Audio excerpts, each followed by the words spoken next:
एक आपल्याला पेपर घ्यायचा आहे, कोणता पण तुमच्याकडे न्यूज असेल न्यूज घ्या. मी इथं कार्डशीट पेपर घेतलेला आहे, कारण की कार्डशीट पेपरवरती मग तुम्हाला पण छान असं दिसतं. बरोबर, बघा न्यूजपेपरवरती थोडंसं जे आहे दिसायला पण व्यवस्थित दिसत नाही, त्यामुळं मग मी इथं कार्डशीट पेपर वापरत असते. पण तुम्ही तुमचं कटिंग करताना तुम्ही न्यूजपेपर वापरलात तरीही चालेल. आता इथं बघायचं आपल्याला उंची टाकायची आहे. तर आपण 32 साईज आहे, आपल्याला बंद साईडनी उंची टाकायची आहे. तर मी इकडनं ओपन बाजूनी बंद बाजूनीच टाकते. खरं तर म्हणजे आपल्याला हे कट करावं लागतं, कारण की बॅक साईड फ्रंट पार्ट आपण सोबतच कटिंग करतो. पण जे आहे तुम्हाला पण सवय लागावी त्यासाठी मी बंद बाजूनी सांगते, कारण की आपण ब्लाऊज पीसवरती कटिंग करताना नेहमी बंद बाजूनीच ब्लाऊज कटिंग करतो. आणि नवीन ब्लाऊज शिकत असेल तर आपल्याला ती एक सवय लागावा त्यासाठी मी तुम्हाला नेहमी बंद बाजूनीच कटिंग करायला लावते. तर तुम्ही सुद्धा लक्षात ठेवायचं, नेहमी बंद बाजूनीच कटिंग करायला सुरुवात करायची, जेणेकरून ती एक सवय लागते आणि ब्लाऊज कधीही चुकत नाही. बऱ्याच वेळेस मग नवीन ब्लाऊज शिकताना ओपन बाजूकडूनही ब्लाऊज हा कटिंग होऊ शकतो. जर आपल्याला पेपरवरच अशी सवय लागली तर आपण ब्लाऊज पीसवरती पण आपल्याला ती सवय लागू शकते. त्यामुळे आपण बंद बाजूनीच टाकायची आहे. आता मला इकडनं हे बघा, बंद बाजूनीच आपण back side part front part सोबतच कटिंग करणार आहे. तर मग आपल्याला इथं सर्वात पहिलं घ्यायची आहे उंची. बघा उंची 13 इंच आहे, मग मी घेतलेलं आहे मार्किंग 14 इंचावर. जी काय उंची आहे त्याच्यामध्ये 1 इंच प्लस करून घ्या. जी काय उंची तुमची 13.5 इंच असेल, 12.5 इंच असेल किंवा 14 इंच असेल, त्यामध्ये घ्यायचं आहे 1 इंच ऍड करून. ती झाली आपली उंची. 1 इंच का घ्यायचं? शोल्डरमध्ये जातं अर्धा इंच, कमरपट्टीमध्ये जातं अर्धा इंच, असं आपल्याला 1 इंच प्लस करून घ्यायचं, म्हणजे झाली उंची.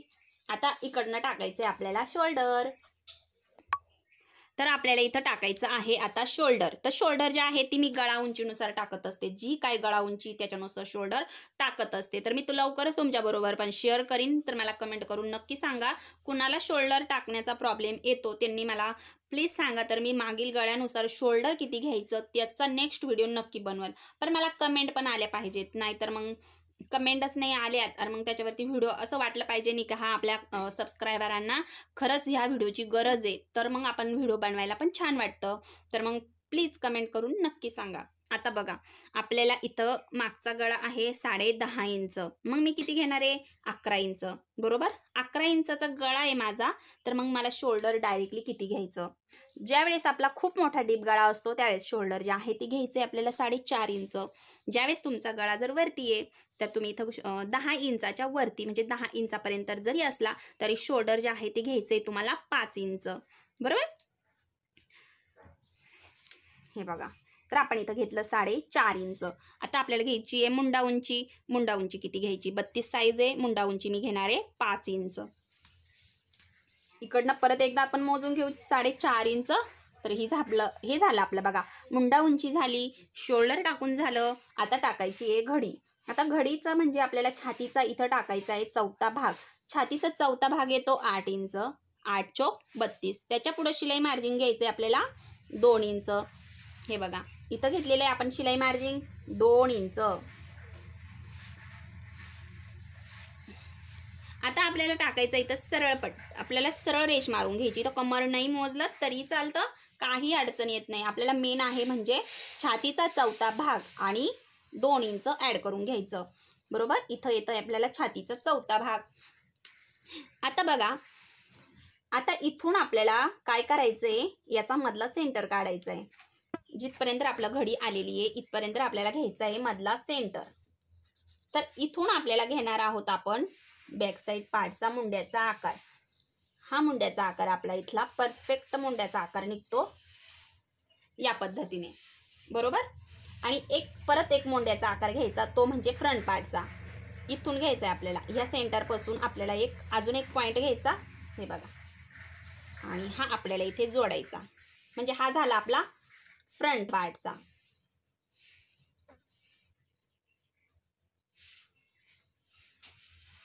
या पद्धतीने. बरोबर, आता आपल्याला काय करायचंय तर गळा रुंदी टाकायची आहे.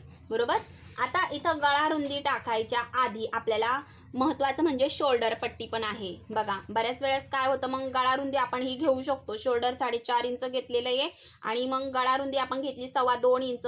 तर इथं शोल्डर किती राहते बघा, 2.25 इंच. 2.25 इंच शोल्डर राहिल्यावरती जर कस्टमरला 2.25 इंच राहिल्यावरती शिवल्यानंतर हा गळा जी शोल्डर पट्टी आहे ही 2.25 इंचाचीच तयार होईल, कारण की याच्यामध्ये अर्धा इंच जाणार आहे आपलं. मग जर आपल्याला 2.25 इंचाची पट्टी पाहिजे तर आपल्याला याच्यामध्ये ॲड किती करावं लागेल, 2.25 इंच. हे बघा 2.25 इंच आपल्याला शोल्डरची पट्टी ठेवायची आहे आणि त्याच्यामध्ये ॲड करावं लागेल अर्धा इंच. तर म्हणजे संपूर्ण शोल्डर आपलं 2.25 इंच घ्यावं लागणार आहे. तर इथं हे जे आहे गळा रुंदी ही किती राहतीये, 2 इंच. तर आपल्याला 2च इंच घ्यायचं आहे. एवढी गोष्ट ध्यानात ठेवा. ही ट्रिक्स तुम्ही यूज जर केली तर तुमचं शोल्डर हे कधीही उतरणार नाही, 100% सांगते. तुम्ही जर या पद्धतीने कटिंग केली तर. आता किती आहे, 2 इंच गळा रुंदी आहे. सरळ बॉक्स आखून घ्यायचा जी काय आपली गळा उंची आहे त्याच्यावरती. तर माझा इथं गळा आहे बघा 6 इंच आणि सरळ बॉक्स काढून घ्यायचा. आता ज्या मैत्रिणींना पुढून गळा जो आहे तो थोडासा फैलवून घ्यायचा आहे तर आपण हा बाहेरून घेऊ शकतो 2.5 इंचापर्यंत. या पद्धतीने मोजून पण टाकू शकतो. ज्या आपण आपल्या कटिंगमध्ये काही गोष्टी ॲड केलेल्या आहेत त्या फॉलो करायच्या आहेत, जेणेकरून व्यवस्थित तुमच्या लक्षात राहील आणि छान असं तुमचं सुद्धा कटिंग जे आहे ते व्यवस्थित होईल आणि तुमचं सुद्धा ब्लाऊज असं परफेक्ट बसन, शोल्डर वगैरे अजिबात उतरणार नाही. आता या पद्धतीने ही ट्रिक्स तुम्हाला यूज करायची आहे. इथे बघा आता हे 2.25 इंच आहे. आता जर तुम्हाला वाटलं मला शोल्डर हे किती घ्यायचंय, शोल्डर पट्टी ही माझी 2.5 इंच आहे, तर आपण इकडे वाढून घेऊ शकतो. मग थोडंसं जर तुम्हाला वाटलं 2 इंचाच्या आतमध्ये गळा रुंदी येऊन द्यायची नाही. 2.25 आली तरीही चालती, 2 आली तरीही चालती, काही प्रॉब्लेम येत नाही. बरोबर. आता आपला गळा झाला. आता आपल्याला टाकायची आहे योकपट्टी. योकपट्टी ही आपल्याला घ्यायची आहे 2.5 इंच. दोन्ही साईडला 2.5 इंच घ्यायची आहे आणि इथं एक रेष मारून घेऊ आपण योकपट्टीला. 1.25 इंच आपल्याला योकपट्टीचा शेप देऊन घ्यायचा आहे. जितकी छाती आहे आपली 32 इंचाची छाती आहे आपली, आपल्याला त्याच्यामध्ये एक पॉईंट घ्यायचा म्हणजे 3.2. मग 3.2 कुठे येतो तो बघायचा आणि इथं आपल्याला द्यायची आहे योकपट्टीचा आकार या पद्धतीने.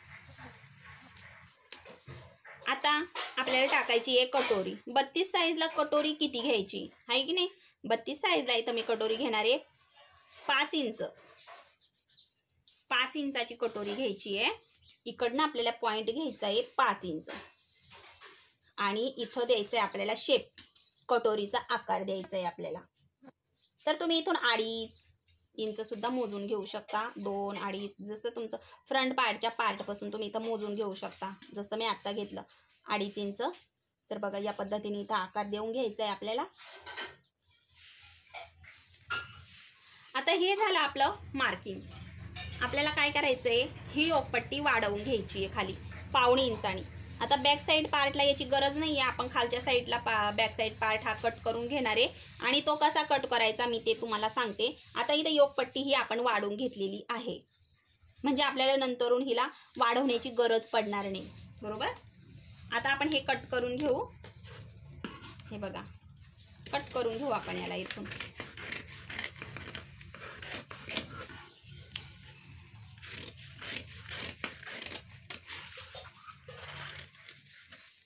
तर सर्वात पहिला आपण हा बॅक साईड पार्टचा जो मोंढ्याचा आकार आहे तो आपण इथे कट करून घेऊ आणि हे आपण 1.25 इंच वाढवलेलं हे मार्किंग करून घेऊ, कारण की आपल्याला हे फक्त फ्रंट पार्टला लागतं, बॅक साईड पार्टला नाही लागत. मग आपल्याला हे कट करून घ्यावं लागणार. आता हे आपण काय करू, याचा भाग हा वेगळा करून घेऊ, फ्रंट पार्ट आणि बॅक साईड पार्ट. गळा रुंदी आपल्याला मोजून घ्यायची आहे, जी बॅक साईडची फ्रंट पार्टची सेम टू सेम काढून घ्यायची आहे. बघा या पद्धतीने मार्किंग करून घेऊ आपण. जे काही आपलं गळा रुंदी आलेली आहे ती आपण इथं टाकून घेऊ या पद्धतीने. आता आपण हा बॅक साईड पार्टचं जे 1.25 इंच खालून वाढलेलं आहे ते आपण इथे कट करून टाकू. अशा पद्धतीने हे कट करून टाकू. आता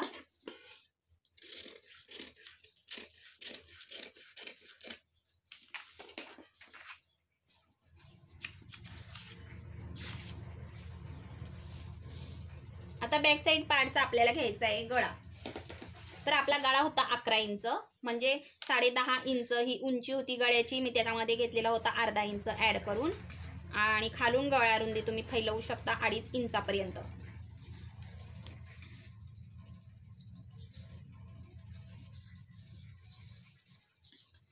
आणि इथून तुम्ही गळा तुमच्या आवडीनुसार टाकून घेऊ शकता. मी इथं गोलच गळ्याचा आकार देऊन घेतलेला आहे आणि इथं याला कट पण करून घेते. आता बॅक साईडमध्ये तुम्हाला काय चेंज करायचं ते पण सांगते मी. बघा, बॅक साईड पार्टला कटिंग करताना काय करायचं, आपण ज्यावेळेस ब्लाऊज कट करू त्यावेळेस आपल्याला इथं थोडासा आकार देऊन घ्यायचा आहे. जो काय आपला आकार आलेला आहे तो आपल्याला इथं व्यवस्थित, आणि थोडंसं आतमध्ये डाऊन करून घेतलं तरीही चालतं. शोल्डर थोडंसं डाऊन करून घ्यायचं, 1/2 इंचाने केलं तरीही चालतं. तसं आपण स्टिचिंग करताना शेप देतोच, पण इथं पण आपल्याला काय करायचं आहे, स्टिचिंग करताना तुम्हाला गरज पडणार नाही. जर तुम्ही आत्ताच पेपरवरती या पद्धतीने याला शेप देऊन घेतलात ना, तर मग स्टिचिंग करताना पण याची गरज पडणार नाही. अशा पद्धतीने हा आपला बॅक साईड पार्ट. आता आपण हे फ्रंट पार्टचं संपूर्ण पार्ट वेगळे करून घेऊ. फ्रंट पार्टचा मोंड्याचा आकार पण आपण इथे कट करून घेऊ. गळा कट करून घेऊ.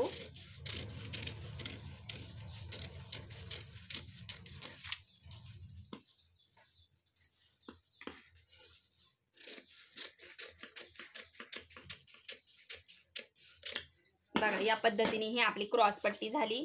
हे आपलं बॅक साईड पार्ट.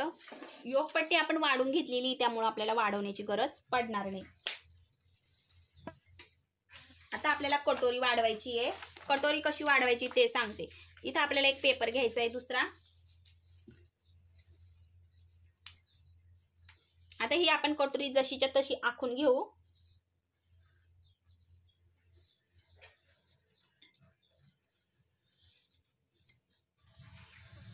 बघा, या पद्धतीने. बरोबर. आता खरं तर म्हणजे आपला जो टक्स पॉइंट होता बॅक साईड, आपला जो फ्रंट पार्टचा टक्स पॉइंट आहे आपल्या कटोरीचा, तो आपण काढलेला नव्हता. बरोबर. आता तो कसा काढायचा ते मी परत एकदा सांगते तुम्हाला. हे बघा, इथं आपला होता पार्ट. बरोबर. आपण क्रॉस पट्टी इथं लावून घेतली, योक पट्टी पण लावून घेतली. बरोबर. आता आपल्याला घ्यायचं आहे इथं टक्स पॉइंट. टक्स पॉइंट घ्यायचं आहे आपल्याला. आपण इथून घ्यायचं आहे आपल्याला 1/2 इंच आपलं योकपट्टीपासून अंतर घ्यायचं आहे. तर आपण इथून लाईन मारून घेऊ. इथे बरोबर आपला टक्स पॉइंट निघणार आहे. आता इथं वरतून मोजला तर हा टक्स पॉइंट निघलेला आहे बघा 10 इंच. 10 इंच म्हणजे हा 9.5 इंचाचा टक्स पॉइंट, आणि त्याच्यामध्ये अर्धा इंच ॲड झालं की बरोबर 10 इंच. या पद्धतीने आपला टक्स पॉइंट निघलेला आहे. आता ह्या टक्स पॉइंट आपल्याला खूप महत्त्वाचा आहे कटोरी वाढवताना. म्हणजे आपल्याला कितीचा टक्स पॉइंट येणार आहे हे आपल्या व्यवस्थित लक्षात येतं. बरोबर. तर इथं आता आपल्याला व्यवस्थित काय करू, आपण याची कटोरी वाढवून घेऊ. चला, आता हे आपण साईडला ठेवून देऊ. आता कटोरी कशी वाढवायची, तर आपल्याला ह्या साईडने घ्यायचा आहे 1.5 इंच पॉईंट, ह्या साईडने घ्यायचा आहे 1.5 इंच पॉईंट. एक लाईन आपल्याला काढून घ्यायची इथं दोन्ही पण साईडला, या पद्धतीने. आता इथून आपल्याला घ्यायचा आहे कटोरीचा मधला सेंटर. हे बघा, इथून आपण याचा मधला सेंटर घेतला. इथून पण आपल्याला याचा मधला सेंटर घ्यायचा आहे. जो टक्स लाईन घेतली तिथं पण आपल्याला याचा मधला सेंटर घ्यायचा, आणि इथून आपल्याला सरळ लाईन ड्रॉ करायची या पद्धतीने. आता आपल्याला काय करायचं, हे पॉइंट जोडून घ्यायचा, आणि इकडनं काय करायचंय, थोडं 1/2 इंच वाढून घ्यायचं, आणि आपल्याला हा पॉइंट इकडे पण जोडून द्यायचा आहे.